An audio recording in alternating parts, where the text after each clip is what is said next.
Welcome back, everyone. I'm Kevin Miller, and thanks, as always, for joining me as we talk about what drives you. Everything you do and don't do today and always is a result of what is driving you. So let's get more aware and equipped to drive better. This episode, how to nail any interview and sell yourself by being fully you. So we're giving focus to our drive in our work. Of course, our work is a primary, if not the primary focus of our lives, at least from a daily time and energy devotion. So the message here is in relation to our interviewing, to the interviewing process. But as you're going to hear, so much of it relates to our lives overall. That's why I'm doing it. In any relationship and opportunity, there's this aspect of selling yourself, trying to connect with someone, and often a struggle between being yourself and feeling you are performing. So I was recently introduced to Anna Papalia, who is one of our leading authorities on the new science of interviewing. Now, I've been a lifetime entrepreneur who has never technically interviewed for a traditional job. But as I read Anna's research, I was made acutely aware that, again, as an entrepreneur, I spend a lot of my time interviewing, in essence, for opportunities, selling myself. And to that degree, we all are, which is why I wanted to bring this conversation to you. Anna's research is now culminated in her new book, Interviewology, where it categorizes all of us in 4 interview styles: the charmer, the challenger, the examiner, and the harmonizer. And the 3 keys we discuss are: 1, understand your own style; 2, understand how to fully embrace your style in interviews and be completely authentic when you're selling yourself; and 3, understand the other styles so you can tap into them when you're being interviewed or you are interviewing, so you can better connect and understand the other person. And it vastly increases your chances of success on either side. And success may mean helping you realize the job or person is a completely bad fit, which is vital to know. The book, again, Interviewology, and you can go to interviewology.com and find out what your style is. So by the end of this conversation, you're going to have clarity on what your style is and how to fully utilize it. So next up, the interviewing expert, Anna Papalia. And friends, as I've been saying, you're going to hear a lot. I'd love to get your feedback, what you got out of it, what you question from it, what you still don't understand. Let me know. I can check in with Anna and get an answer from her. Email me at kmiller@kevinmiller.co. Well, Anna, I first saw you on Instagram and saw you had, like 400,000 followers. And I thought, well, here's the queen of interviewing. And then I get your book and it starts off with your story. That as well is so significant. It's hard for me not to start right there. I mean, my show is called What Drives You? And I look at your story that has some significant input as to what drives you. So first, thanks for being here. And thank you for the candor in sharing your story at the beginning of your book. It's profound. Thank you, Kevin. Thanks for having me. And I appreciate that. I struggled a little bit with whether or not I should share that. But when I realized that what I was doing was teaching people how to tell their own stories, because that's ultimately what a job interview is, I figured it was a good vehicle for the book, but also to inspire people to tell their own. Well, it was acute to me. I have a couple adopted kids who have some really hard stories, and some of what you wrote is relative to what they went through. And last night, I've got a daughter who is. You start off in the book saying, I was 15. My 15-year-old daughter was sitting in the living room last night, and I was doing some reviewing your book, and I came in literally, and I said, "Hey, let me read you something." I read her the first couple pages of your story. And I want to tell people, I mean, again, this is a show, we're going to talk about interviewing and selling yourself. But as you said, it's so much of your story. And here you start off sharing that at 15 years old, you left home, an abusive stepfather that beat you. You go live with a grandfather. He has a stroke, and you ultimately get kicked out of that at 16. And so I'm reading this to my daughter, and not reading it like, you have it good, but going, holy, can you imagine? I told her, her name's Serena. I said, can you imagine, Serena, being your age? And you've got a kid next to you in school who's living on their own, working a full-time job, paying bills, and coming to school, trying to, make the grades while most of the kids are sitting around, just screwing around and goofing off. And this is serious to you. You're literally adulting. That is a lot of drive. And I want to ask, as you look back at that, was there a drive that you saw beyond just survival? I mean, if I'm going to not die homeless in the street, you got to. Was there one? I would think there's more past that. How do you look at it when you Mhm. look back today? Well, now it's been 30 years. I'm 45.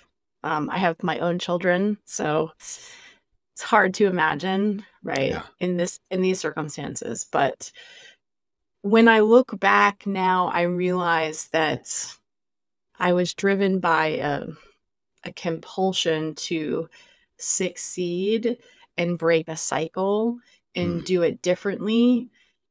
And I was just so driven. I think that's the only thing that got me through it was I got to get myself out of here. This is not going to define me. By all accounts, I should have ended up a high school dropout that was pregnant. Yeah. By all accounts, I would still be living in that small town in Maine, making excuses because I had all of the excuses you could possibly have. And I never identified with any of it. I never identified as a victim. I never identified with like, oh well, this is just my life. It was this compulsion. It was this obsession to get out of it. Like, okay, this was against my will. As a kid, you don't have Yeah. much control. I lived in a very controlled environment with my abusive stepfather, and I'm very independent. And I think that's part of it. I was just like, I am not going to let this define me, and this will not be my life. And my grandfather, who I loved so much, who helped me and saved me, he really cared so much about education. So I knew at the time when I was 15, the only way to get out of where I was to get a college education, was to get out of there. It was like my ticket. So I set my sights on getting into an Ivy League school, which is crazy because I didn't have great grades. And I Well, didn't belong at an Ivy League school at all. And I want to ask about that. I mean, and I know it's somewhat of the holy grail question, but it's what we always wondered about. I had a guy on the show years ago, Skip Pritchard, and his parents used to bring in homeless people. And he said, man, I'd see people that seemed really similar.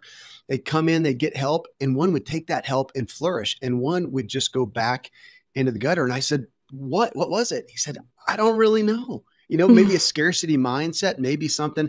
And so again, looking back, when you say, yeah, you had every reason to fall behind, could it be something as small as, yeah, you had one person, you had a grandfather who thought of something better? Was there any exposure that you look back and go, man, maybe that one nugget is what was a catalyst in essence? well, I can't speak for other people, but I know now about myself, now that I'm an adult, that I am intrinsically motivated, and I always have been. So that I do know. I'm easily disciplined. So that is just a natural genetic thing. I don't know where it came from. But in writing my book, I wrote a whole chapter on privilege and Yeah. biases in the interview process. And I really had to unpack like my personal story, which is like I had to like pull myself up from my bootstraps, and I literally moved out at 16 and paid rent and bought my own car with the $800 that I had saved from working at a sandwich counter. And I literally would only put like $4 worth of gas in my car at a time, because that's literally how much money I had. I was so broke. I slept on an air mattress. I had nothing. And for such a long time, that story really defined me. Mm-hmm. And I had sort of a hard time having empathy, because I was like, for other people, I came from nothing. Yeah. I got myself into an Ivy League school, and I made it through the corporate world, and I started my own business, and I'm successful. If I can do it, anyone can do it. But it wasn't until I sat down to write my book and took a real deep look at how privileged I really was. So to your point about invisible help, I grew up in upper middle class suburb of Maine. There's no crime, literally no crime. At the time that I grew up, very little drugs. I went to some world-class schools. My high school was incredible. The high school dropout rate in Maine is like 0. So like you are going to graduate from high school in Maine. what would my story be like if I had been an African American woman living in the inner city of Chicago, or if I had been a Latina living in Texas? My story would be much different. Also, both of my grandparents were college educated, mentally healthy, and a lot of my aunts and uncles had all gone to college. I can't take all of that invisible privilege and help for granted. And so for me, I realized, yes, my story is difficult, but I had so much enormous privilege. I mean, the fact that I even thought that I could apply to the University of Pennsylvania, and then I did, and the likelihood that I got in, given where I came from, there were so many factors that helped me. Yes, of course, I did the lion's share, right? I did a lot of the hard work, right? But there were so many invisible things helping me along the way.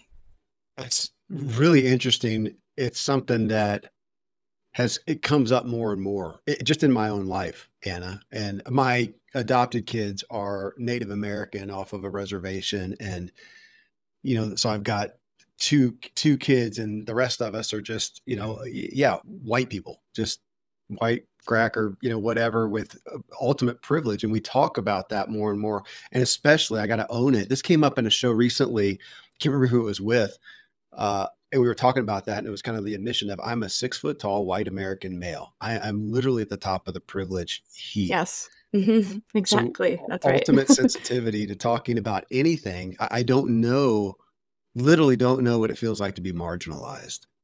And so much compassion. Well, and I know that's going to come up more as we talk about, the interviewing, because you talk about, gosh, I mean, you talk about how you interview, whoever's interviewing you, the HR department, there's bias. It's running rampant. There can't not be in our cells too. And so to get that out there, but it's great. It's interesting hearing you talk about that, the privilege of, what it strikes me is kind of the privilege of expectation. If you grow up amongst affluence, you kind of expect affluence. And we see that for the most part. If you grow up in poverty, you kind of expect that. I feel like it's one of the hardest things to kick. And so to the people you're talking about who did not grow up with that, and that is a gigantic, gigantic hurdle, isn't it? Well, I consider myself pretty well educated, and it wasn't until, I don't know, 10 years ago that I really started to examine that I was privileged because I had this rough childhood. And I think that, to your point, when you grow up in it, you just, you take things for granted. And when I started to really understand, how difficult the interview process is for people of color, for women, for anyone with a disability, and for anyone over 50, everything changes. The hiring process is deeply flawed because of the patriarchal system that we live in, that the corporate system is built on. But at the same time, the job interview is actually a wonderful technological advance. We've actually only been interviewing for jobs for less than 100 years. And Thomas Edison was attributed to inventing the first job interview. Oh. And so in a lot of ways, it's a modern invention, and it is economic mobility. It's an act of feminism. It's incredible because for 200,000 years, we didn't have job interviews. It was, who did you know? Where were you born? You're literally, who was your father? And you had jobs handed down to you, or you were a slave or an indentured servant. So a job interview to me is this amazing act of freedom. And I know that that's what drives me, because underneath, I'm still that 15-year-old girl who's escaping an abusive, controlling stepfather. And I want to set out and be free. I want to be empowered. And my superpower is that I know how to empower other people by teaching them how to do this thing that can literally change their lives. I experienced another superpower from you, Anna, as I read your book. There's a guy that I read a lot. I study a lot, Anthony DeMello. He's no longer living, but just a philosopher and a spiritual guide. And he tells a story, I don't know if it was make-believe or not, but of some, the wise man or whatever, some wise men around. And one of them heard something new, and he says, oh my gosh, I've been wrong all this time. And he was excited about it. And that's not most of us. Most, I look at it and go, holy crap, I either don't want to admit it or I'm irritated that I've been wrong this long. Okay, that's my premise. There are so many times in the book where you say, here I am, I'm going after it, I'm killing it, I'm doing it. And son of a gun, I realized I'd been doing it wrong, or I'd been doing it, I could have been doing it better. Either way, I don't know how many times you said that. And I right away, it was kind of like you had me at hello. I wanted to talk right then. And appreciate that. I don't know if you want to put that under, humility or just the desire to do your best. And if you realize you're doing it wrong, why not course correct? But you did that because you started off doing interviews the general way, and you went and you did it and you were successful. And even in your success, then you realize all of a sudden, wait a minute, I'm not serving this person wrong, or I'm missing this opportunity. And you adjusted, and that's where we get your book out of. That feels like a superpower. Thank you. I do believe that I practice what I preach, and I preach all the time that you get better the more that you do everything. And interviews are no exception. And I think it would be, I don't know, dastardly and evil and weird and bad marketing if I pretended like everything was easy for me and I was always doing it the right way and you all are idiots. Like, what? I can't even imagine. In my heart of hearts, I'm a pragmatic New Englander, and some of the best comments I get on social media are when people tell me that my tips are pragmatic and easy to follow, and my book is conversational. I don't feel like you need to put yourself on a pedestal to teach people. I've been teaching people now for 13 years in the corporate world and teaching at the college level. And I find people learn when you are relatable, when you are entertaining, when you can make something accessible to them. And that's ultimately why I created my product and discovered interview styles, was because I found that my clients and my students didn't have the self-awareness to succeed in interviews. So I thought, how can I help people understand themselves better? And that was my ultimate goal, and the passion is empowering people. So no one ever feels stuck in a bad job, or so no one ever feels like they don't have money like I did when I was younger. Because at the heart of it is, if you teach someone how to interview better and they get a better job or a better promotion, you've put more food on their dinner table. That to me is the most important thing I do, aside from being a parent in my life. Goodness. I mean, to me, then you're speaking to purpose. You find great purpose in, yes. Yeah. Oh yeah. I am so purpose driven.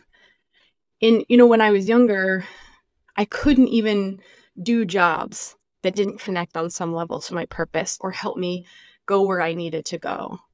And I thrive when I'm in these situations where I can lean into my purpose and tap into my drive. And that's why I think having my own business, I have been so successful over these last 13 years, because I found the thing that I'm really good at. Yeah. And I'm just really, really, really lucky that the world also needs that thing. And that's that Venn diagram. Yeah. And I hope for all of my clients and all of my students, they find the same thing.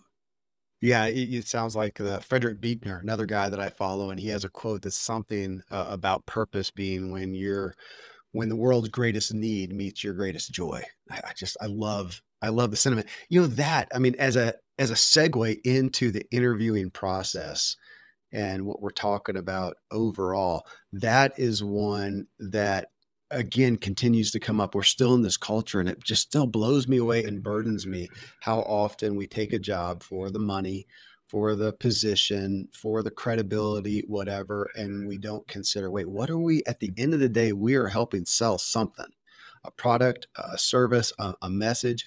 Do we believe in that? And if we don't, I mean, I can't stomach it personally to get up and spend a day. I just can't inspire myself. I actually wish that I could more. I'd probably make more money if I could do that and be motivated by that.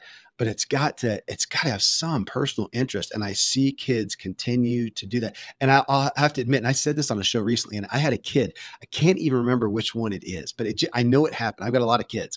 I know it happened at one point, and they were, I don't know if they were in a job or I think they were looking at taking a job somewhere, and they were bad mouthing it. And I said, whoa, whoa, whoa, whoa, back up. If you can't go in there with respect for what you're going to ultimately be helping, that's your moral obligation is not to go there. There's no way. And I mean, if we put that as a precursor to before you step into the interview, uh, aside from considering all the things that, your environment and the people you're going to be working with, all the things that are going to please you or not, to think, can you really get yourself behind? Is that even an interview question that comes up?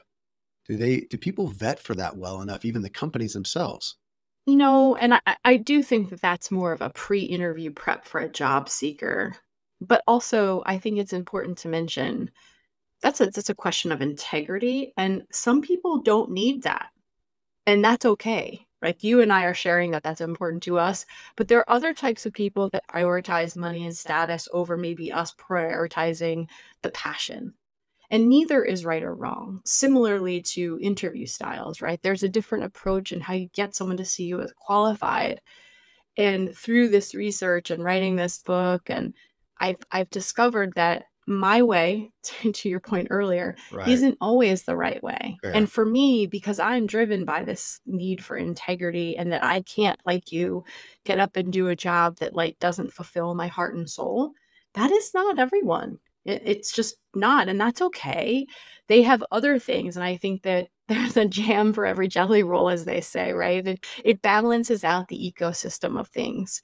And so to say, like, you should have a job that you love and are passionate about, not everyone needs that. That's okay. That's relevant. If the income, the revenue from it, something is fulfilling enough to keep you inspired, at least I would still desire that somebody. I mean, I've definitely met people who literally badmouth the product or service they were selling. That does feel like a cognitive dissonance to some aspect. On this though, we were talking. I mentioned it before we started recording here. Looking at interviewing, as I read your book and studied and went through it, I felt like this is just okay. So it's interviewing. Now, I admittedly am sitting here, we're talking about this because it'll serve a lot of people, and it's serving me, even though I've never interviewed. I've literally never interviewed for a Never job. for a job. Never? You've never been in a job interview. Okay, that's a lie. That's a lie. I did okay, you talked about waiting tables. I did do that as a kid, but it seems like I knew somebody. I knew somebody and they came in and said, oh my gosh, Kevin would be great. And I do remember one though, Anna, and it was at a restaurant and I was new in town and it was going to be short term. And I went in and they had a test on the menu and I'm not a good memorizer and I don't care to, and I didn't do that well. So when they said, what is in the ingredients and whatever, I just started riffing. And the guy ultimately laughed so hard and said, dude, you failed the test, but that was so funny. I'm hiring you. So I did, I made it on, well, you can see my personality profile, right? You got me right there right now. I'm the charmer. Yeah. So, but okay, so it's not something I've done, but I'm looking at it and going to interview, but I have interviewed a billion times as far as selling myself. And this gave me great insight. So I'm saying that because I feel like if you're an entrepreneur out there, read the book. You may not be interviewing for a job. You're interviewing for 1,000 opportunities constantly. And this is massively equipping. I could take the title and say for entrepreneurs also. I mean, we're all interviewing. That's what got me. This is a great setup for just selling yourself in general. Fair enough. My publisher joked with me that my next book should be about dating. Like using interview styles, but as dating, 'cause it's basically the same thing, right? How do you sell yourself in a situation where someone has power or control or something that you need? I've owned a business for 13 years. I know exactly what you're talking about. You're always pitching yourself, right? In meetings, meeting new people, networking. On social media now, I make at least 1 or 2 videos a day. I'm selling myself on some level. So having the self-awareness to know how you do that, how you get someone to see you as qualified is, I think, fascinating. I think it's the first step. If people follow me on social, they know I say this all the time. An interview in the most basic sense is a set of questions about you. The more you know yourself, the better you'll do. But humans aren't great at knowing themselves. That's why I created an interview style assessment, which is like a personality test, so you can really understand the impression that you're making. And before, we never had this insight into, in this job interview or this like artificial event where someone has power over me, what do I do? Do I go into sales mode? Do I clam up? Do I become really accommodating and just adapt? We all do something different, whether you're a charmer, challenger, examiner, or harmonizer. Okay, and you just told the styles that we're going to get into. Prior to that, I've got some curiosity questions here. As I was reading it, I was thinking about I have a daughter. Oh, actually, it's the same daughter that I talked about reading your story to, and she is performing arts. That's her focus, and so she is consistently trying out for a play or a choir, something there. And she really struggles, and we got to get her past thinking that she thinks she struggles in the audition. She doesn't enjoy the audition. Now you get her in there and she's comfortable and she's great, but they do. And now the people know her and they know, hey, there's Serene and she struggles with the audition. So they'll give her, a little bit of a pass on that. But back to that here, how much does that that's got to come into play? People that go, my gosh, man, I would do great if I was out at dinner with the person, but I'm sitting there in the chair across from them. And just the issue of nerves. I mean, we hear that people who have a hard time with tests, auditions, interviews. What counsel do you have just for that aspect? Practice. Hmm. Okay. Practice. It's the only way. It's the best way. It's the silver bullet. But no one likes to hear it, right? Like, oh, I have to do more of the thing that I hate. Yes, but it doesn't mean you have to have more interviews. It means you could just answer standard interview questions, open your phone, record yourself answering the questions. You can recruit a friend. You can recruit your husband or wife. You can recruit a mentor, or you can just do it yourself. And the more you practice, the better you get. The problem is people don't want to practice, or they tell themselves, I do better on the spot. I don't want to sound too scripted. That's not true. I'm sorry to tell you that that is an excuse you're telling yourself not to prepare and to get out of the hard work. You got to do the homework, because I've been in over 10,000 interviews. I have never, ever seen anyone do better on the spot when an intimidating CEO is asking you really tough behavioral questions in a boardroom. Trust me, you're not going to magically come up with some great answer. It's not the way it works. An interview is a test. You have to study, you have to prepare, you have to think deeply. Those answers don't just come out of thin air. You don't just come up with them. Or if you do, you're making them up, and that's not good either. And you speak to this in the book. I mean, it does present an aspect or a level of, I don't know if you want to call it unfairness, because if I am, okay, and again, we're going to get into them. I don't want to jump the gun, but so I would be on the charmer. It's a performance. I'm not only comfortable, I'm kind of, I got a dopamine hit to go in and, Yeah. and sell yourself. Well, that's kind of unfair if somebody else well, it depends on the role, I guess. Now, if it's a salesperson's role, that's great. But if we're going, you're going to have to set up the scenario for me because I can't think of it. Let's imagine it's a role where that's not the preeminent thing. Yet I'm going to interview better than somebody over here who's not as good. Maybe they even practice, but man, it's just not their natural skill. Now, once we get into the role, though, they might be a lot better than I am.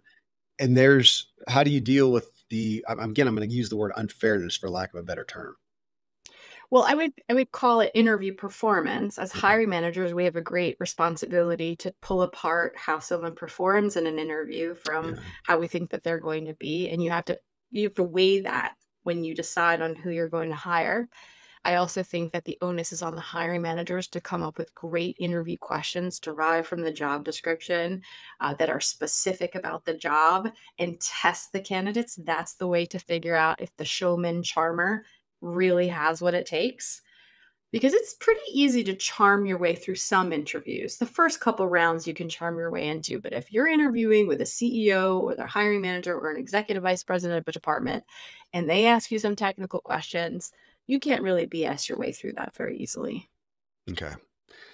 Speak to just overall, you talk about, we tend to go in there thinking about what we do, what we can do, what our resume is, our experiences. We've done this. I can nail this. I'm trained in this. I'm licensed in this. What I do. And you start off, even in the book talking about there's so much, not all of it. Well, and I don't know, maybe that's even fair to ask how much of it. There's so much of it that in the interview process, they're really trying to figure out, you said how you tick, who you, so I'm going to change it. Not just about what you do, but who you be. Is that the prime? I would think that that's the primary aspect of this that we miss. This person's trying to understand me, and I'm just over here focused on what I do. Yeah. Well, it depends on your interview style. Okay. Examiners and challengers really prioritize what they do. They prioritize it's a test and I'll get it right and I'll have the right answers. Harmonizers and charmers really prioritize that relationship and cultivating that likability. And an interview, if it's done correctly, is both things. You need to test the candidate's technical capabilities and also assess whether they'll be a good culture fit. And you should be doing both of those things. You should not be hiring people just because you like them, because then they won't have the technical stuff. You shouldn't be hiring people only because they're the subject matter experts, because then they won't fit in. So you have to do both of those things. As a hiring manager, you got a lot going on. Those are the things that you have to do while trying to combat your own biases and preferences. And your preferences are born in your style. As I talk about in my book, and like you said earlier, I had to confess when I first started to realize that I was preferring and I was teaching people how to interview the way I did it.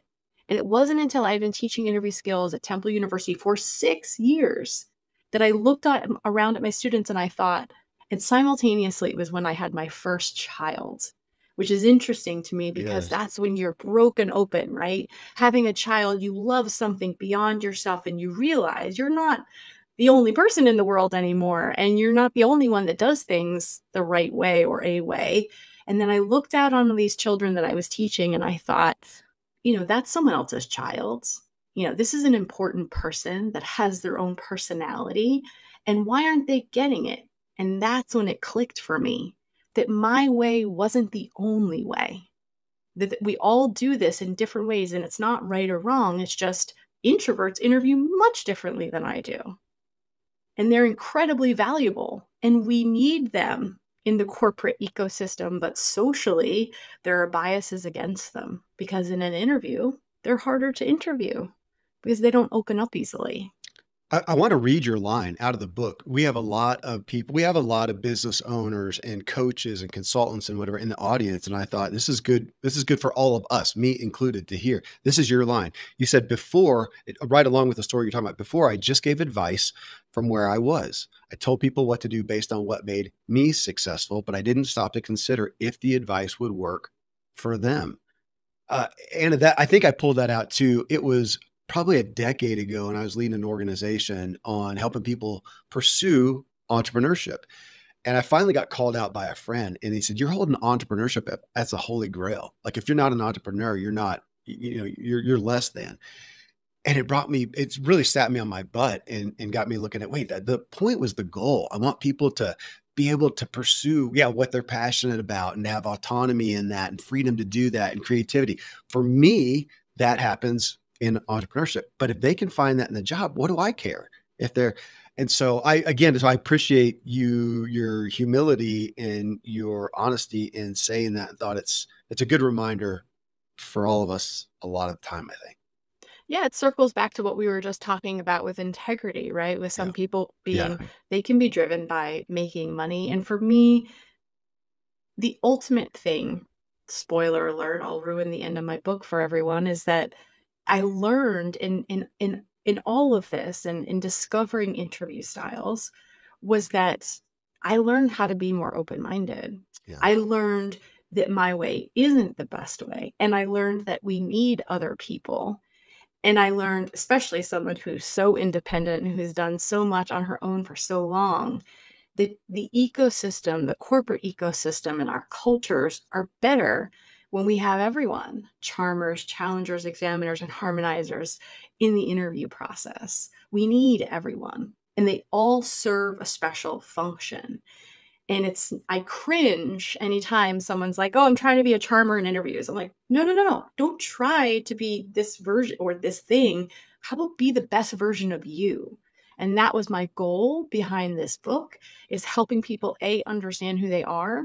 And then how do you step into that and own it? And by me sharing a story that I used to be incredibly ashamed of, moving out at 15, having this awful childhood. I mean, for years and years, I never told anyone that story. It wasn't until I embraced it as part of my superhero power that everything started to take off. And I was allowing the world to see me, and I was accepting that thing. And I wasn't looking at it as a liability. In fact, it was the thing that made me. And it wasn't until I made that switch, and I want everyone to feel the same way about their own lives, their own stories, their own careers. It's not a liability if you're an introvert. It's amazing. You have different skills than me. Yeah. And throughout this research, I ask myself all the time, I'm a charmer. I'm highly extroverted. I build relationships. I want people to like me. I'm accommodating. But I can be in meetings or in interviews and forget to talk about the data that I collected, the research, or talk about how I'm qualified. And I'll tell myself, like, all right, tap into being an examiner, which is my opposite, right? They look at things like a test and it's very precise and they don't really care about being liked. They want to get it right. I never think about that, but now I do. And I think about, like, how would somebody else do this? So it's about giving us an idea and a sense of, like, we're not always right all the time. Other people have valid points of view. And I also think that this is where diversity, inclusion, and equity come into the conversation. If you are thinking about this, if you're curious, if you're open-minded as a hiring manager, then you're more likely to make much better hiring decisions. Okay, let's talk about, I've got so many questions around it, but I haven't let you tell us the styles here right now. So let's jump through those. And you mentioned the charmer, and that's the one you start off with. So the charmer, that's one of the 4 styles. And along with that, you said, you cited that's about 27% of us, of the populace, you said is the charmer. So 27%. And you kind of highlighted that the charmer wants to be liked. They show value by being eager, and they see the interview as a performance. And when I read that, I thought they kind of see life as a performance as well. So there's the charmer. Tell us more about, well, 27%. So what would you say to the charmers out there? How do they, like you said, step into that better? Well, charmers, more than the other 3 interview styles, love interviews. Challengers, examiners, and harmonizers would never say that they love an interview. You said it really well earlier that you get a bit of a dopamine hit from an interview. Yeah. We love it. I love making a connection. Charmers use the force of their personality to get what they want. They don't talk about the data and the details. They will get someone to like them. It is my personal mission when I go into a meeting that I'm going to leave, and I don't really care if I get the job or not. That person's going to like me. We're forming a relationship. That's the charm of the charmer, but it comes at a price. There's a liability there. When you're highly accommodating or unpracticed, or you are too charming, you can come across as an empty suit, as a chameleon. Challengers and examiners specifically are very skeptical of charmers. Not everyone likes the charmer. We think that we're incredibly charming. But if you are too charming, it can come across as vapid. I remember acutely when I wasn't really accused of, somebody said it and they said it in a teasing way, but they meant it. They meant it. And it was in a position where I was selling some big ticket stuff. And they said something to the effect of, Kevin, he'll sell you anything, and it kind of hit there that does it come off? And I bet that they were one of those that, yeah, this is, well, so talk about that. So if you are the charmer, it works well if you're talking to the right person. But if the person sitting across from you is, as we're going to get into in a minute, an examiner, then you do need to, on one sense, you're saying own it, but then you're also saying you need to be aware and maybe tap into some other things. So help us there. I would never, ever, ever say to anyone, don't be a charmer in that situation. Pretend to be something you're not. That's old interviewing advice. Memorize the perfect answers, you'll get the job. Tell them what they want to hear. No, that is not what I'm saying. I'm saying everything's on a spectrum, especially human behavior. And you could be charming here in the middle, and you could be overly vapid and empty suit all the way over here. The goal of understanding who you are is to know your baseline so you can adjust accordingly. And and with integrity and still come across authentic. I can't tell someone to go into an interview and change their eye color. I can't tell you to not be who you are. It's terrible advice. And this is the advice we've been giving people for 100 years in interviewing.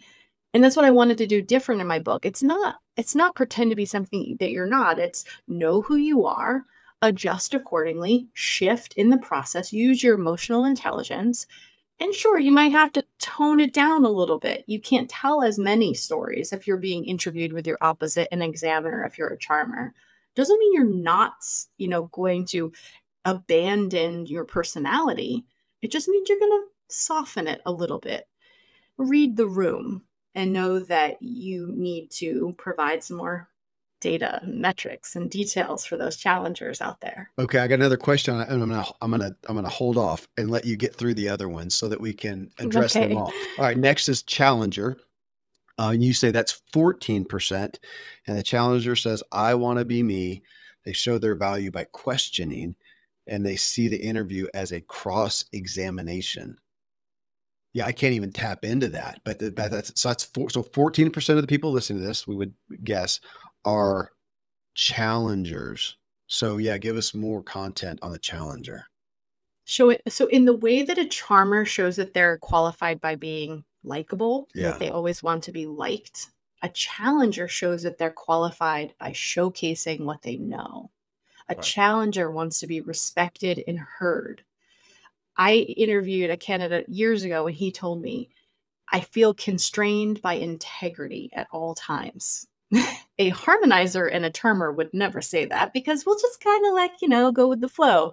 Challengers are steadfast. They want to be respected and heard. It is really important. The way that they show that they're qualified is by asking a lot of tough questions.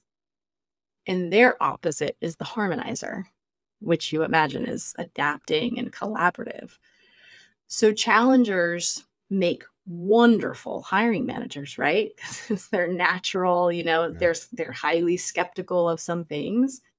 But if unchecked, like in the way that the charmer comes across as vapid or an empty suit, a challenger can come across as way too domineering, a bit of a bulldozer, intimidating, scary, way too many questions, and someone may leave the interview feeling like they just survived a cross-examination or a firing squad.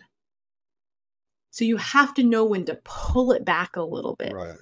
You can't just have someone come in and say, "Why should we hire you? What are your strengths and weaknesses?" Like challengers unchecked may do that because they're just trying to get their job done. They just want to make sure. And if you're a job seeker, you're just going to ask a ton of questions, which if inappropriate or ill-timed in a job interview makes an incredibly bad impression. But you're just trying to show that you're qualified, show that you're interested, but you're asking questions about things that you shouldn't. You got to build some rapport first. Yeah. Whereas you say the charmer, can come across as vapid or empty suit. The challenger, my thought was as you were talking there that you kind of say, they don't really have good bedside manner. Is that relevant? That's an excellent way to put it. Harmonizers have an incredible bedside manner. Okay. Because they really care about the group and how everyone feels. Challengers care more about getting their point across, which has a time and place. But to your point about bedside manner, you can really, hit someone over the head with something too soon and make a bad impression. Okay, you mentioned harmonizer right there. That's 29%, you said. And you mentioned a minute ago, those are those who want to adapt. Explain that, because I could almost get confused with the harmonizer and the charmer. So explain the difference. Sure. Charmers are more extroverted and they're more star of the show. Harmonizers are introverted. They're not a star of the show. They're more of they look at an interview like a tryout for a team that they'd like to join, where charmers look at an interview like a performance and they're the star of the show. I hope that helps the difference, right? To put a fine point on it. Harmonizers are really collaborative. They have a really hard time using words like I and me. They always in interviews talk about we and us, but in a job interview, it's your job to sell you. And they get wrapped up in the company or the department or the project.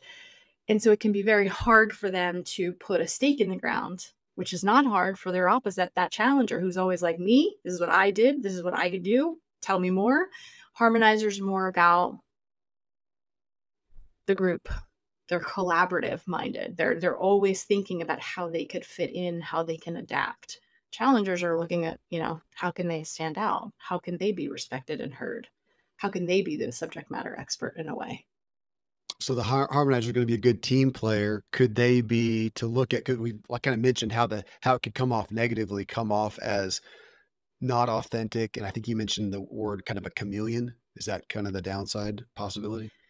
Yeah, with charmers and harmonizers, they're more in that accommodating spectrum. Yeah. So you could run the risk of being seen, especially by examiners and challengers who are more steadfast, as being seen as too accommodating, which some people would think, oh, is she just telling me what I want to hear? Okay. Maybe. Absolutely. That could be. And then the other, then charmers and harmonizers may look at examiners and challengers and be like, why can't he soften up the approach sometimes? Why is he hitting me over the head with it? So it goes both ways. Okay. The next one then is examiner, last one, which again is 29%. And you said on them, it's somebody I want to get it right, and use the word precise. And I think you said that's the opposite of the charmer, which I would say that as well. I mean, precise is not a word I ever use. That's right. We're not attention. We don't have attention to detail in that way. We're thinking about the feeling, the performance. But examiners look at an interview like a test that they are either going to pass or fail. Their opposite charmers look at it like a performance. Examiners think that they can get it right or wrong. I said earlier, I'm never thinking about getting it right or wrong. I'm thinking about this is a relationship. I'm going to start a relationship. We're going to find, even if I don't get the job, we'll figure something out. Examiners don't see it that way. They also have a really hard time opening up and sharing all of themselves. Examiners are highly introverted. So imagine the biggest introvert that you know being peppered with questions about themselves and their career by a stranger after 5 minutes of knowing them. An interview is not a natural environment for an examiner, for an introvert. They do not like them. They would rather take a test than have to sit down and answer questions about themselves. Their answers can be very short. They can be very precise. They're going to stick to the facts and the details and about business. They very seldom tell stories, and they would never, ever compliment someone or tell a joke. That's what charmers do. Okay, so there's the four. I hope everybody heard.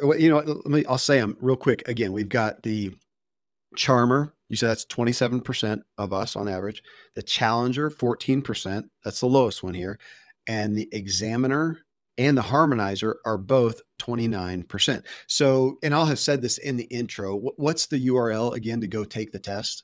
Sure. It's theinterviewology.com, where you can take the interview style assessment to get your results. And it's a 40-page customized interview prep workbook, questions to practice prepare. And we have one for job seekers and one for hiring managers.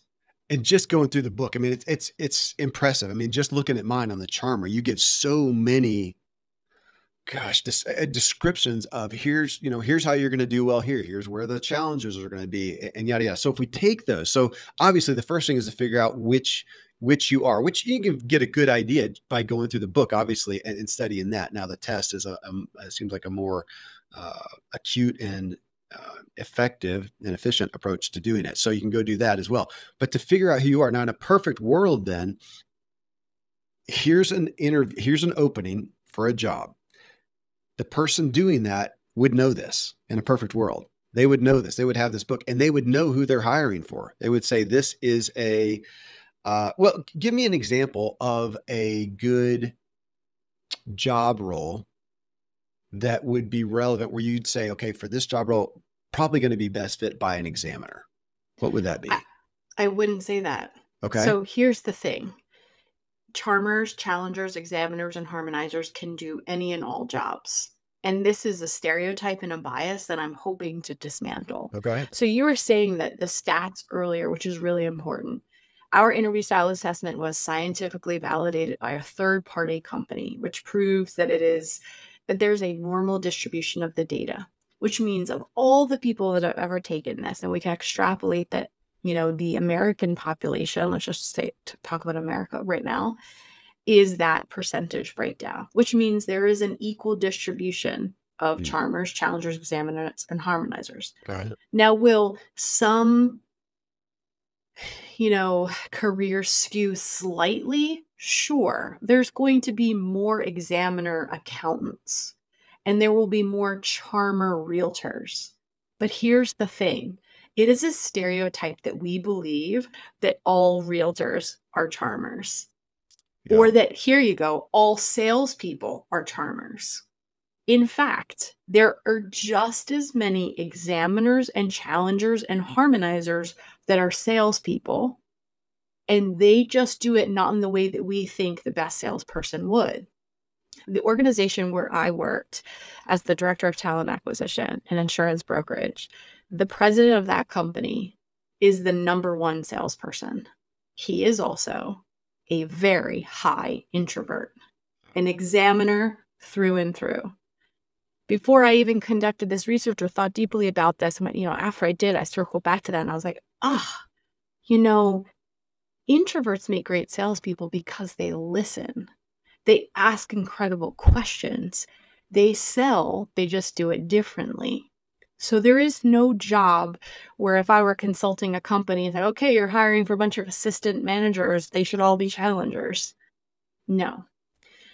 In fact, you need diversity. So if you have 10 people on your team or 4, you should have diversity. You should have a challenger. You should have an examiner. You should have a harmonizer. And I think it's one of the hardest myths I'm trying to dispel with this research is that, not all realtors are charmers. Not all salespeople are charmers. Not all accountants are examiners. But it's hard because it's not as easy for our brains, right? We have these lizard brains that like to make shortcuts and be like, okay, well, if you're an accountant, you must be an introvert. It's not true. Not every accountant. It is difficult. I mean, even I'm thinking about even as a father, I tend to look at my kids and you're trying to find, okay, obviously, what are they back to me, what's a product or service that you're interested in? And I'm usually talking about that, but then what is a role that you are going to be fulfilled in? And so I've got my one son who's, he's got to be off the scale on charm. He's just, everybody loves Ian and he loves everybody. And so I'm right away thinking, okay, sales, we talked about real estate, literally, or waiting tables or whatnot. And yet, as you talk about that, yeah, I know I bristle at the stereotype for entrepreneurs. So entrepreneurs are all the risk takers and the aggressive and assertive, whatever. And I think, okay, to be fair, those are who I see more often go after entrepreneurship. But when I see actual entrepreneurs who are honestly doing it, they're not usually the best ones at running a business. They're just good at starting stuff. Yeah, exactly. They're good at self-promotion, maybe. Yeah.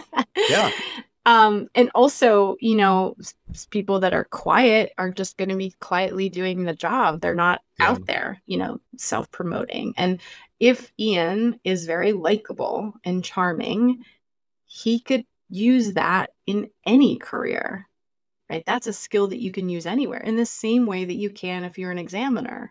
If you're precise and you have a high attention to detail and you care about getting things right, that can also be used as waiting tables or being an accountant. But we just have this shortcut in our minds, oh, well, okay, you're good with people or you're not good with people. Yeah. But I don't think that that's the future of work. That's not the future of interviewing. So let me just give you a little historical context here. Please. For 200,000 years when humans evolved, jobs were based on your birthright. You inherited your jobs. Or if the only job openings happened when a craftsman or a tradesman didn't have a son, not a daughter, a son, that's who got the jobs. And that's when a job opening happened and you would get an apprentice, but it wasn't like modern internship. It was indentured servitude. It was slavery. And most jobs were day laborers. There were no rights and there's no 40-hour work week. And there was, that's not the way any of this worked. It wasn't until the Industrial Revolution when we started interviewing for jobs, when colleges became more mainstream. And then we had all these factories that needed a lot of workers. And then we had cars and trains. And all of this confluence of things happened where we then needed to assess candidates in an interview. And so we come up with these shortcuts because we still have these sort of lizard brains that evolved in this patriarchal system. And we think that, you have to do this if you're going to do it that way. And because for such a long time, it was very simple. If you were a bread maker, it was because your dad was a bread maker. If you were a shipmaster, it was because, and that's the only way you could be a shipmaster. But now we have Zoom and we have supersonic jets, and you can live in California and interview for a job in Sydney, Australia. The digital age is like an industrial revolution for authenticity. Right. You now in the job interview, it's not just your technical skills, but you're also having to showcase you. We are being hired in the future for our personality more than our technical skills, because enter in AI. Yeah. A job interview, like I said before, is the ultimate economic mobility. It's the ultimate act of feminism. It's the ultimate act of freedom. If a job interview goes away, we have a problem as a species. It's like if the bees start dying, we're in trouble. If job interviews go away, it means because robots have taken over everything.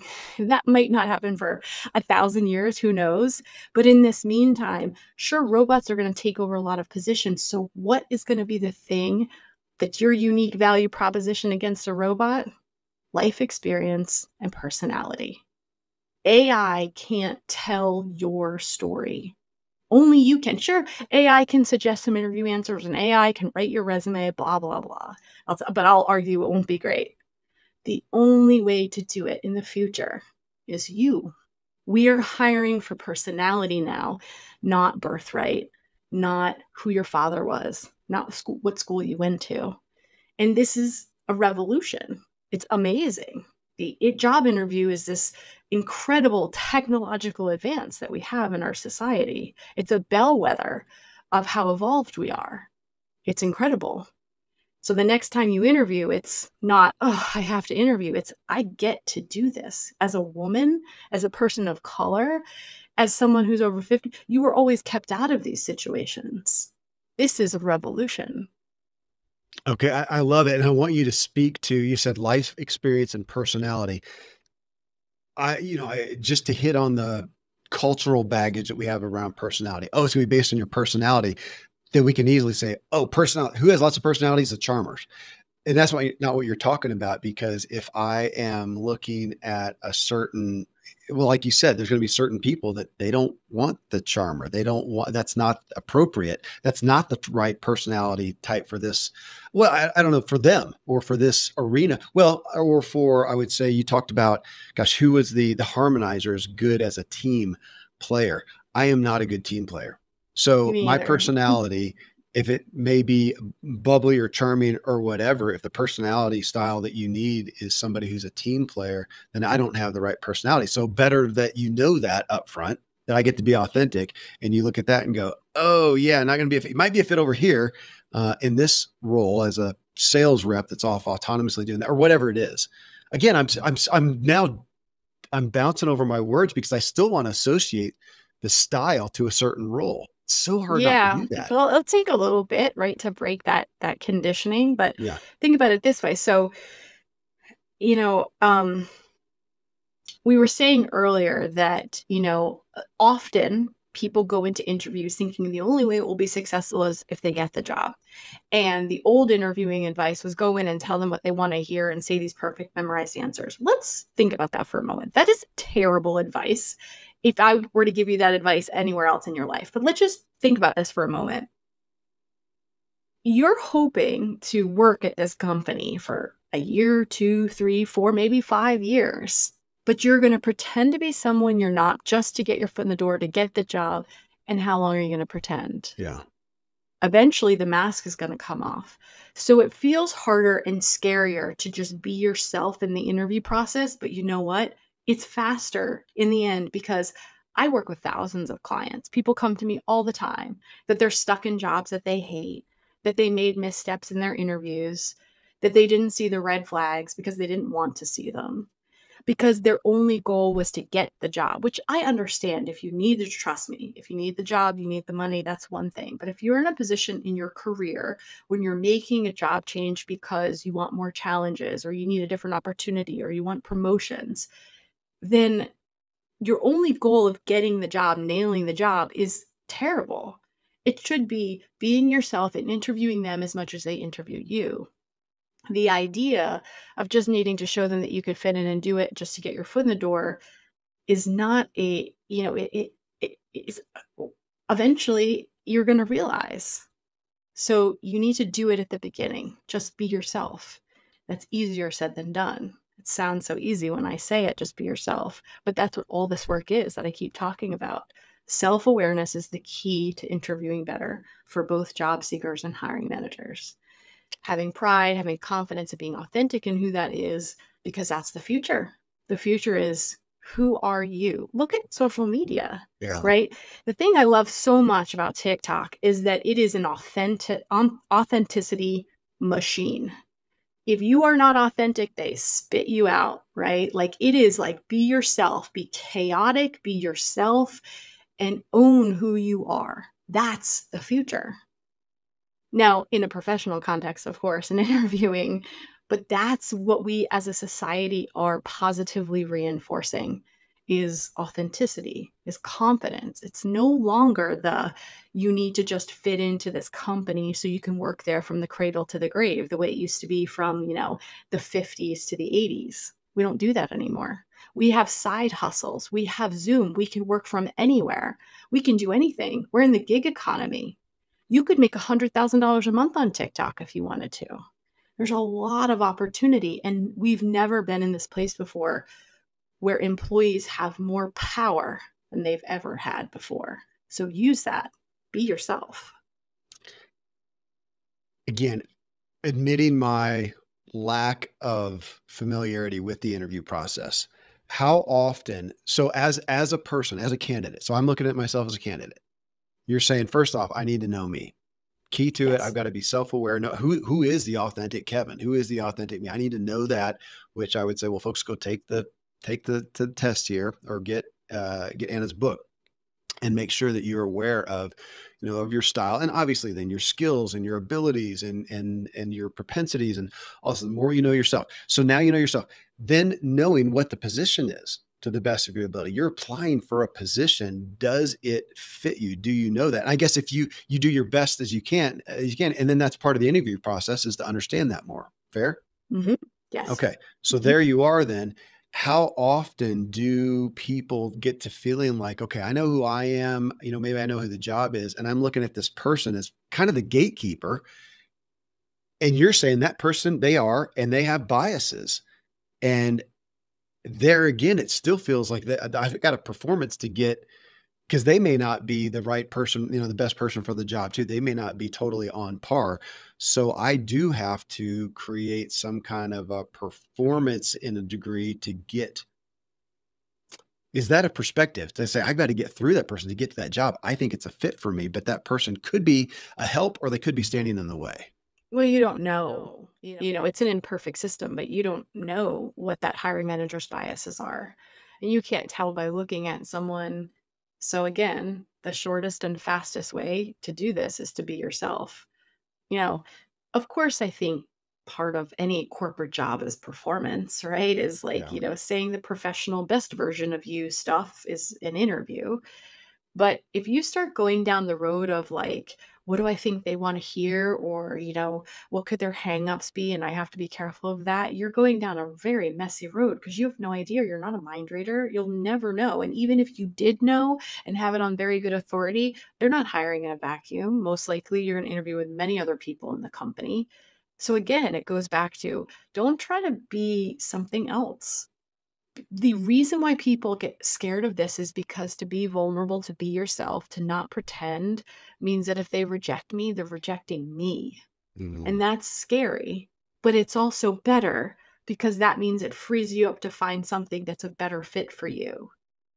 I would so much rather be rejected for me than accepted for a false version and then be stuck in a job that I hated. Okay, balance that with me.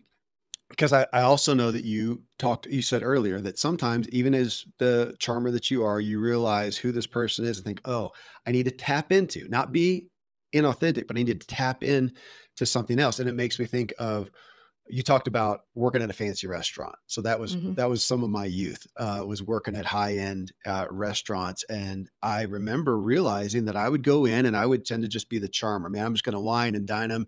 And I'd realize that, man, this person wants it. They want the wine bottle presented right, and they want a little flourish or whatever. And then go to the next one and realize, oh my gosh, they just want to talk. They want Mhm. to talk and they want me to tell them about the area and whatever. And then the next one, and they've got specific detailed questions on the menu.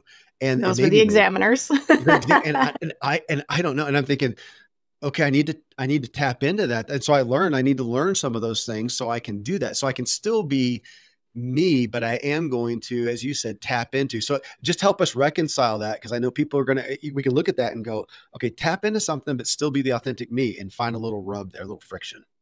That's a great example. I mean, I waited tables for Steven Starr, who's now a very famous restaurateur. I worked at Pod, which was his fifth restaurant, and I waited on tons of celebrities, and it was a high pressure environment. And you learn very quickly, because your money, what you make, is based on tips, based on your performance. Yeah. You learn very quickly, that table over there, they don't want to talk to me. They're in their own world. I just come in, take the order, leave, right?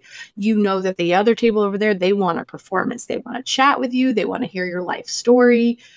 And so I think being good at any job is starting to understand and meet people where they are. I do it with my current clients now, people who book sessions with me to get better at interviews. I have to figure out in the first 5 to 10 minutes, where is this person, and meet them where they are. It's the same with why I created this personality assessment.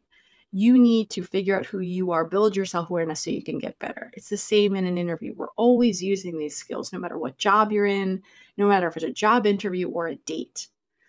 Knowing who you are, knowing what you're really good at, you're going to thrive in the environment with the table that wants you to perform, because that's what you love. But there could be another server on your team who is an examiner who would hate having that table, but he would love the other one and getting peppered by questions because he loves his menu knowledge and he takes pride in it. And I think in those moments, I personally cringe when I'm, in a meeting with an examiner, because I'm like, oh, this isn't going to be as fun for me. Mhm. And it's not right or wrong. It's just true. Like, an examiner would say the same thing about having to talk with a chatty charmer. They'd be like, just get to the point, I think we all do that. We all do that. We all tap into things, or know that, like, okay, this isn't going to be so fun for me, or this is so easy. This is going to fly by, that we're having such a great time. We've been in those situations on dates, in job interviews, in meetings, where you just click with somebody. That's because they were probably your interview style, or similar to you in your communication style. Again, not having done this, but I'm thinking generally, if I find company A down in, where I am, down in Colorado Springs. So here's company A. Am I generally going to know the name of who's interviewing me? Like, literally, they're like, I'm going to know that. Man, I'm thinking I'm going to stalk them the best that I can, figure out who they are with Anna's book next to me, and figuring out, are they the examiner? Are they the harmonizer? Which one are they? Don't waste your time. Don't No? waste your time. Why? No, because it's not about trying to be them. It's about being yourself. Spend the time in your interview prep working on how you present yourself, practicing, tell me about yourself. What are your strengths and weaknesses? Where do you see yourself in 5 years? Why should I hire you? Do you run? Do you work out? Do you do any races or anything like that? Yeah. A marathon is a great example. When you're running, are you looking back every 2 minutes to see where your competition is? No. You're looking forward. You're going towards the finish line. When you look back, you waste your energy. I tell my clients all the time, why are you worried about who they are, or this invisible we don't even know that there's competition. You could be the only one they're interviewing. Or why are you worried about trying to figure out who this person is? Of course, you have to do interview prep, like read their bio and familiarize yourself with the company. But you should be spending 80% of your interview prep on practicing how you present yourself, because they know that stuff. They don't know about you. That's the entire interview is them asking you questions about you. And if you're really hyper worried about like, how is it going to be received by them? You've already gone too far off. You've Okay. No, already I hear fallen you. into that old Yeah, I hear advice. you So saying what you did before. If I go in there and try to cater to the examiner, which I'm probably not going to well, and showcase myself as something different than I am. also, here's the other tip that's important. Yeah. Recruiters have great BS detectors. I have been in thousands of interviews. I will call it in 30 seconds. I'll just end the interview if I know you're just being fake. Well, what's the point? Why are we going to keep going on? I want to know who you are so I can figure out if you'd be a good fit. If I get the sense that it's not happening, it's going to be off. They're not going to make you an offer. Maybe they won't even be able to put their finger on it. It happens quite a lot. It's like, oh, this person came in too perfect or something was there. I couldn't quite put my finger on it. Just be yourself. Okay. On that, I looked at your Instagram and it was one of your most recent posts because I hear that and I think, okay, tell about yourself. Man, I have no problem doing that. And yet you also say, you said kind of don't get too personal. Don't share too much personal, which was the opposite of what I would expect. Now I listened to your message, so I got the punchline, but I'll let you give it here. Tell us why. Yeah, an interview is not a date. An interview, especially the type of coaching I give, if you're interviewing for corporate jobs, do not get personal. Now, a lot of people, or if you're inexperienced and you sit down in an interview and someone says, so tell me about yourself, they start with, well, I'm married and I have 2 kids and my husband's a doctor. We live in such and such. Like, what? No, first of all, they can't ask you any of those questions. I can't ask if you're married. I can't ask you if you have kids. Why would you ever tell them anything that they can't ask you? You shouldn't. Because number one, it leads to bias. It will only count against you, especially if you're a woman. So never talk about that stuff. Also, it's not what qualifies you for the position. If I'm interviewing for a director of talent acquisition position, why would I be talking about that stuff? I would be talking about what qualifies me to do the job, not my personal attributes or my hobbies or things that aren't on my resume or what I do for fun. You should not, as a hiring manager, be asking this. You should absolutely not be volunteering this information in an interview. Yeah, again, I would have totally gone. Thank you. That's why you're here counseling us. That's because you're a charmer, and charmers we're open books, and you want to tell a story. I feel you, but it's not going to work out in your favor. Now we are talking about things that are relevant to showcase our acumen to a degree. So if I was to go back in the past and go, gosh, man, if I'm going to be honest, I'd say I've always been competitive, always been an athlete. I was a pro cyclist. I would think that kind of stuff would go, oh, people would like that. Or if there was some reason they didn't, then why would I want to be there? Is that fair enough? Well, it would work for you because you're a white man. Oh, okay. Go down that road. And that's the disappointing fact that we do have to talk about. Yeah. So you can share a lot of those things because it doesn't count against you. You said it at the beginning of our conversation. You're tall, you're white, you have privilege. Yeah. You can get away with saying anything. In fact, it actually benefits you to talk about your wife and children in an interview. If I talked about my children in an interview, what would the hiring manager think? He would think, she's not going to be committed to this job. She has 2 kids. They're still young. Who's taking care of the kids when she's at work? Because this bias is so deeply ingrained in us. So what you can get away with in interviews is much different than what women, people of color, anyone over 50, or anyone that has a disability. You are immediately knocked down several pegs if you talk about those things. If I, as a woman, who I'm very accomplished, if I said that I had some hobby, like I was a competitive cyclist, they would still count that against me. You can't win. It's very difficult. So the only way to win is to keep it about work. And you can share some things that would, qualify you for the job, but I wouldn't make it about your husband or your kids. So go ahead and hit the highlights of where we tend to go. I'm sure you've got this. If I look through your Instagram, I'd probably find it like the top 5 things or like, what are and let's forget the white guy, who has the privilege there, and go to, for everyone else. Where are the, again, however you want to put it, top 5, whatever, where are the main places where where they shoot themselves in the foot unknowingly, thinking that, oh my gosh, this should help me, and it hurts us, like that, sharing the personal things that are going to possibly discount you and create a bias. Um, Absolutely, number one for both job seekers and hiring managers is not preparing for the interview. I said a little bit of it earlier. 80 to 90% of the clients that I see have not done a significant prep. And that prep is that self-awareness. An interview is a set of questions about you. The more you know yourself, the better you'll do. They avoid that. They avoid showing up and being vulnerable and authentic, and then they find themselves in bad jobs. That is the number one problem. It's the number one problem for hiring managers. They don't take the time to figure out what they need. Mm-hmm. They don't think about great interview questions to ask. And then they hire poorly. The number one mistake hiring managers make in interviews is that they talk too much, way too much. A candidate comes in and they say, thank you so much for coming in. Let me tell you about my company. Let me tell you about the department. Let me tell you about the role. Let me tell you about the coworkers. Let me tell you about the project we're working on. And they talk literally for 30 minutes. And then they look at the candidate and say, so why do you want to work here?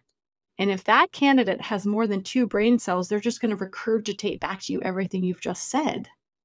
You've telegraphed your needs. You've told them everything. An interview is a test and should be conducted like a test according to the EEOC. So as a hiring manager, especially if you're a charmer or a challenger and you like to talk, the hardest part of a job interview as a hiring manager for you is to just ask a question and shut up. It's so hard for them because we want to build a relationship and we want to talk. This is not a date. It's a test. It's not a date.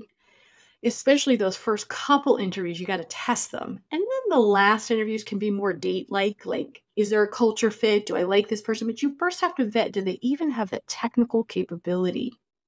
And you can't do that if you're just talking at someone. And if you tell them everything, you're giving them the answers to the test. This is not an open book test. And you talk about the technical capability, which again, I would think, okay, I've got to show that. I've got to show that I have the experience, the skills. I've got some, whatever, the licensing. I've got that stuff. But then over here, even me as the charmer, I listened to some of your stuff on Instagram, and I thought, so I think you asked, like, you should know this. What is your spirit animal? What if you were an animal? What would you be and why? That I don't know. So there's my prep right there. I don't know. You said another one, kind of like how would you describe yourself? Oh my gosh. Or how would your boss describe you? How would your boss? Those are personality questions. Yes. Yeah, that's a prep. I mean, I guess I could come up with something, but I'd sit there and stutter for a little bit. Well, the reason they ask you those questions is because most people are pretty prepped on, tell me about yourself. Why do you want to work here? What are your strengths and weaknesses? So we ask you a crazy off-the-wall personality question to see you think on your feet. And that's how you show your personality. I've asked that question to so many people. Some people are like, oh my goodness, that's a funny, let me think. Well, geez, I don't know. I love ants and they're hard workers. So I guess I'm going to say I'm an ant, right? Mm-hmm. I heard, and like you have fun with it and you get to know somebody and you're equating, attributes of an animal. Like dogs are loyal, owls are wise. And that's how you would, pick an animal. In an interview, I wouldn't say you're a shark or a sloth for obvious reasons. So that's the test. And that's where prep comes in too. And also trusting yourself and trying to enjoy the process a little bit because it is you getting to know a company and them getting to know you. Well, and a lot of your work, obviously, because I'm citing it right here, is to help us prep so that we have some of these answers. So in a sense, we don't have to so much think on our feet. Because when I heard that, when I listened to your message on there, I thought, gosh, that's still, is it fair to say, if I'm asked those questions to see if I can think on my feet, does the job that you're hiring for require somebody who can think on their feet? Not all do. Right, exactly.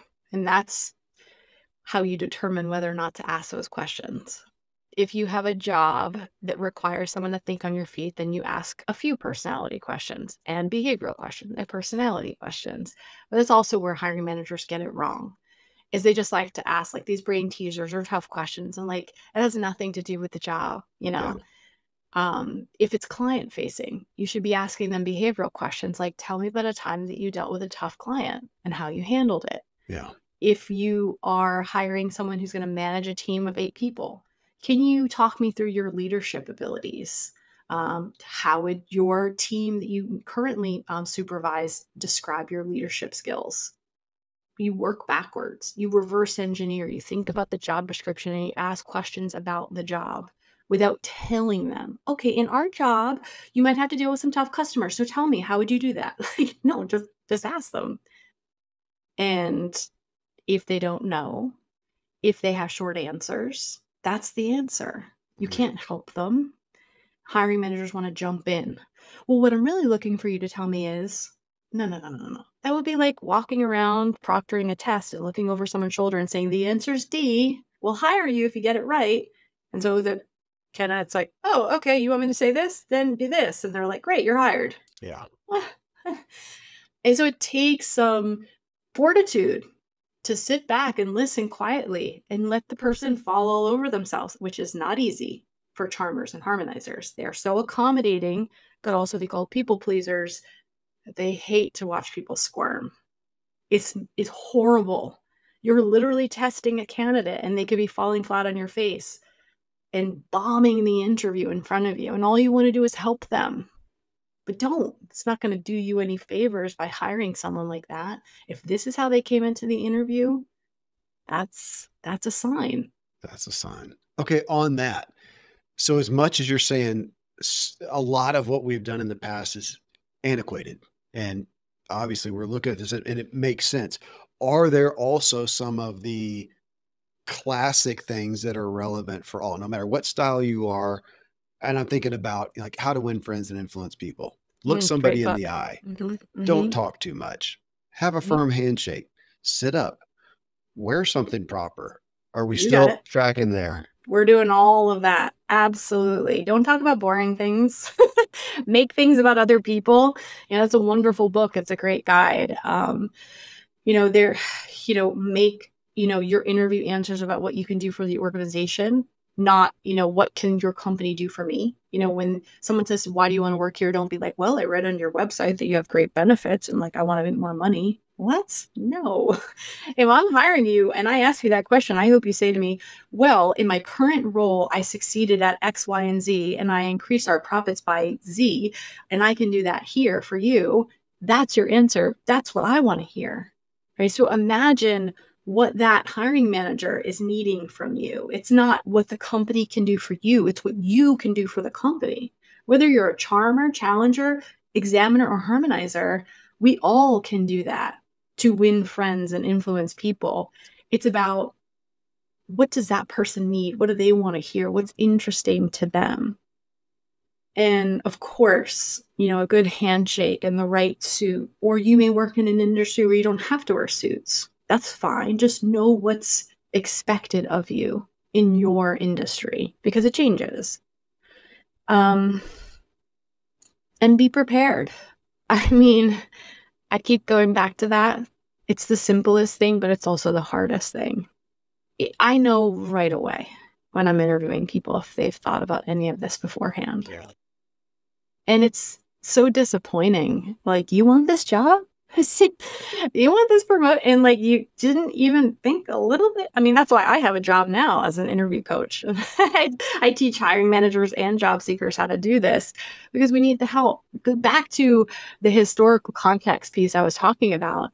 We've never taught people how to interview because before we kept people out with systems of privilege.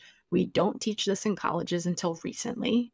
Colleges are prohibitively expensive. They were only affordable during the 40s and 50s during the GI Bill.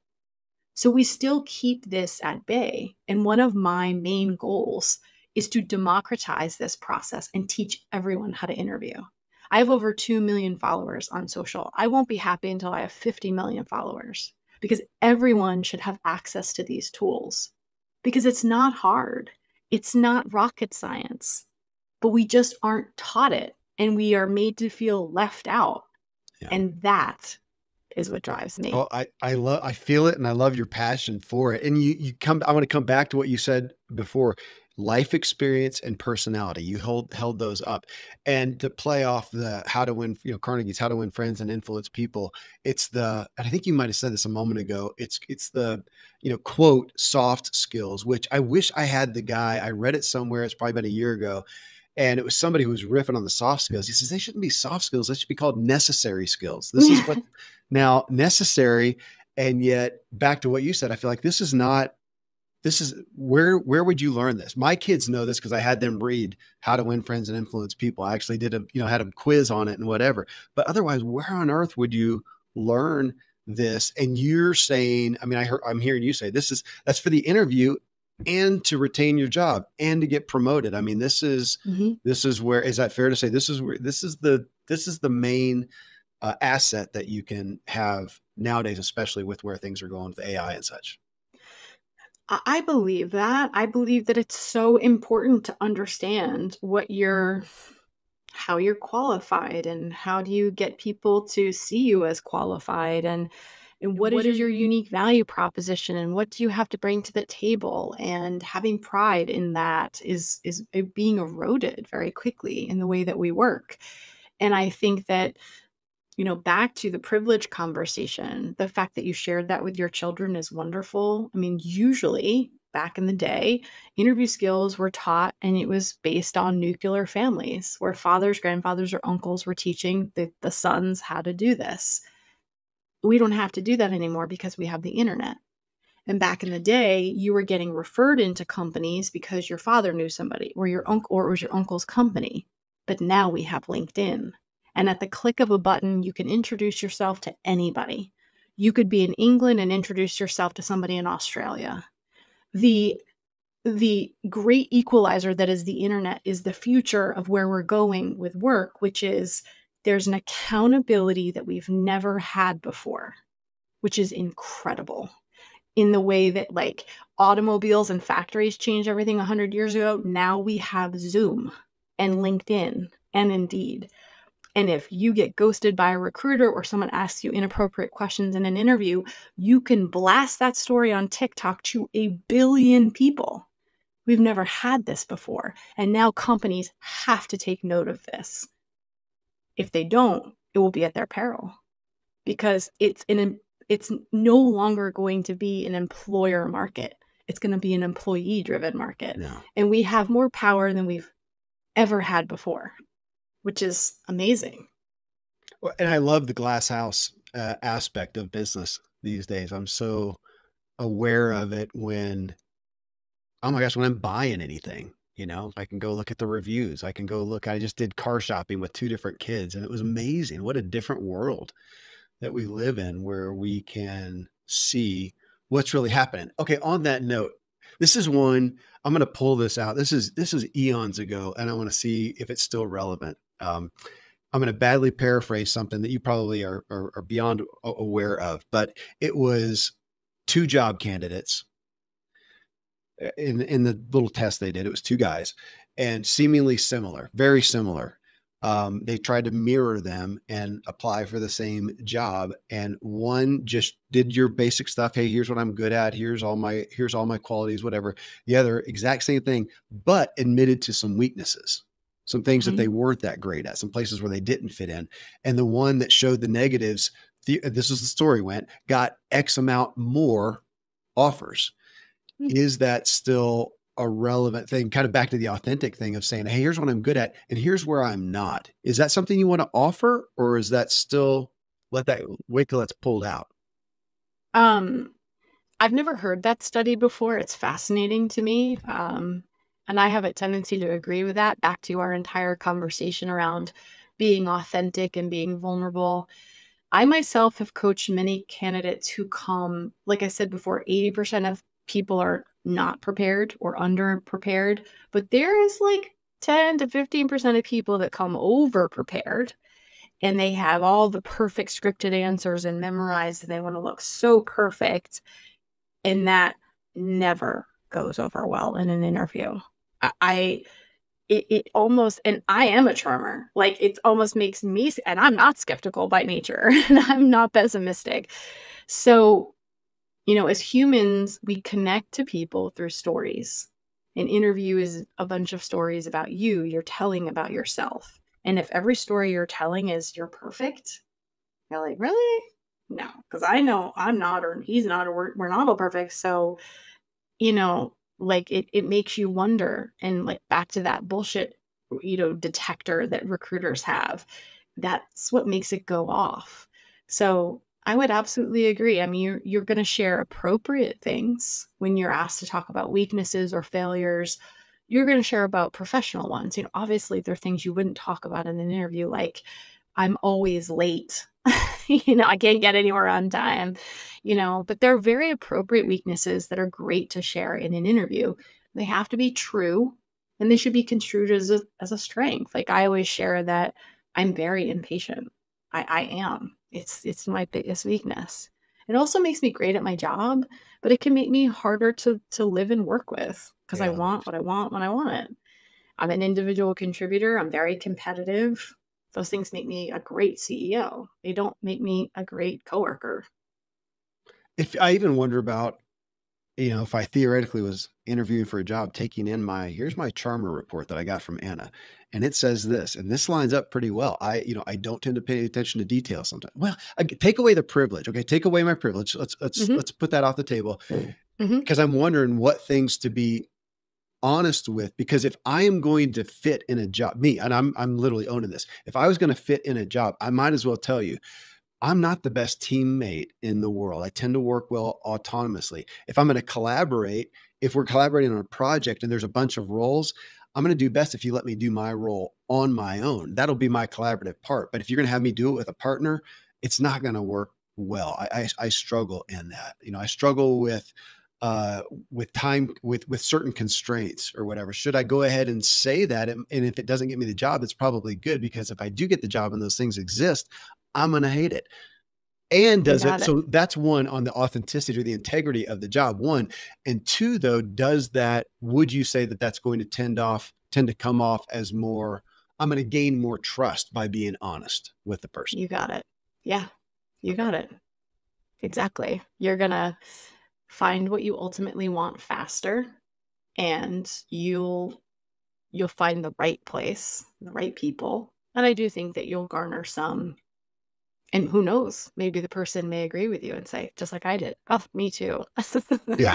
Same, or they'll be, excited that it's refreshing that you're so honest in the interview process, because we still have a lot of work to do in that department, with both hiring managers and job seekers being more honest and direct about the jobs that they're interviewing for. I mean, hiring managers do a lot of the tell candidates what they want to hear. This is going to be the best place to work. This is great. Everyone loves it here. I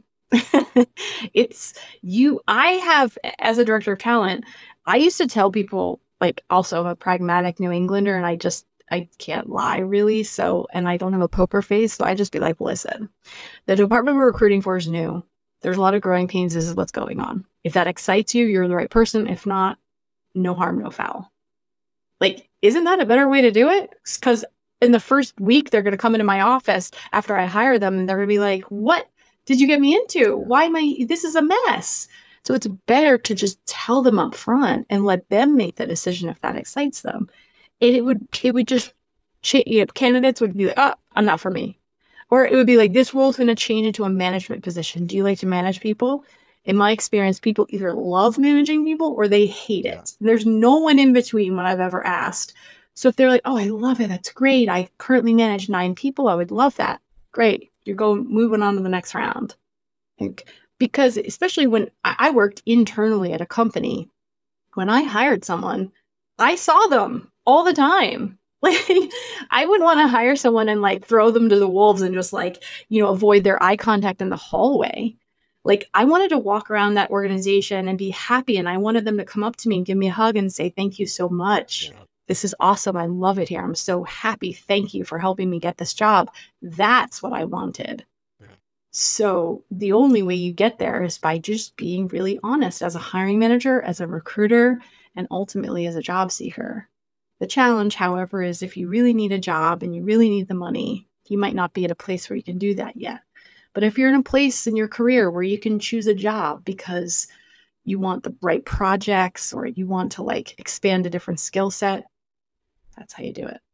And again, I'm just thinking overall selling myself, selling ourselves, whether it is for a job, whether it is an entrepreneur for an investing group or whatever it is, or whatnot. These are skills. And I hear overall being self-aware, which taking your test will help significantly with, but being self-aware. And as you said, preparation. That's the one that sticks out to me because is that a charmer thing? That's not I just want to go in and make it work. We'll just figure it out. Yeah, right, exactly. Yeah, and I would say honesty, being honest in what you're selling. I Yeah. think, especially if you're pitching an investor or something similarly to me hiring employees, is like, because my biggest fear is that like a couple months later, one of my employees is going to come back and be like, what this is, you totally sold me a bag of goods here. Like, this is not what you told me this was going to be. Like, I'd rather like, manage someone's expectations the other way, Yeah. like it's kind of crazy and we're figuring it out as we go. And then they get here like, oh, this is not as bad as you said it was going to be. Like, I'd rather go that direction. And with all things, I mean, same with anybody, I'd rather paint a realistic picture. So you're not like disappointed and starting a relationship off on the wrong foot. And that's what I think people forget as well in job interviews is that remember, you're starting a relationship with a company where you want to work for years with people that you will work with every single day. Like, so what happens in that interview? Like, there are consequences. And it's not just about getting the job. It's about like you're starting a relationship. I appreciate just your overall focus, Anna, on authenticity. I mean, that is a word. I feel like it comes up in 50% of our shows right now, whether I'm talking Mm. to a therapist or, an elite athlete or whatever. Authenticity, we seem to be crying for it. And yet it feels like we're still bumbling around as to what that actually is. And it really feels tangible in the way that you say it. This is something you're going to be doing long term. You're going to shoot yourself in the foot if you're not authentic, and yet you still give some parameters. It doesn't mean that you just share it all and go nuts. I think it's a direct result of so many of our generations and our parents of watching them not be authentic and not have exposure or access to therapy and the levels of what we know about mental health and personality and development nowadays. We know now deeply that it's more painful to not be yourself. And you have to momentarily get over that fear of like, if I am myself, they might reject me. But that's actually better than having to pretend to be something I'm not forever. That's a great spot. I can't, there's a mic drop right there to be authentic. So thank you. I'm thinking about my intro on this, and this is, yeah, pathways I did not really look at going. And it really feels like you've given us permission to be us and said it's not only uh, a breath of fresh air, but it's going to get you the best opportunity because it's going to get you the right one. So, guys, thank you. I was intrigued the minute I saw the topic of this, and I love your descriptions. I'm a fan just of profiles in general to help us, as you said, become more self-aware. So this is one that's going to stick with me, even as I'm not currently interviewing job, but I'm interviewing for stuff all the time. And Hmm. you've opened that up as well. So I'll be using this as a resource a lot. Anna, thank you. Thanks for what you've done here. Thanks for being on the show. I'm excited to share this with, well, I was saying my audience. I'm excited to share it with my kids. I'm going to have them go take the test. Literally. Yeah, please do. I've got one right now. He's in Florida interviewing, applying for jobs out here. He wants to move back out to Colorado. So he's doing that. So I'm going to set him up. So Oh, thank you. perfect. Thank you so much, Kevin. This was awesome. I really appreciate you having me. Friends, thanks for joining me on this drive about interviewing, but really about selling ourselves and being, again, our authentic selves. That was Anna Papalia. The book is Interviewology. And again, that website is same thing, interviewology.com. and you can go there and find out what your style is. I so appreciate these continued ways to profiles and quizzes to figure out, understand more of our predispositions, our propensities, and whatnot. So I hope you will go there and find out what your style is. Yeah. Ultimately, I hope this episode helps you drive further and, most of all, enjoy the ride. Thanks so much for joining me on this journey. I look forward to meeting you in the Drive Tribe community for ongoing discussions about each episode. You can subscribe to the Drive Drop newsletter for weekly updates. Find it all at kevinmiller.co, along with all our social media and video clips. Until next time, I hope this episode helps you drive further and enjoy the ride.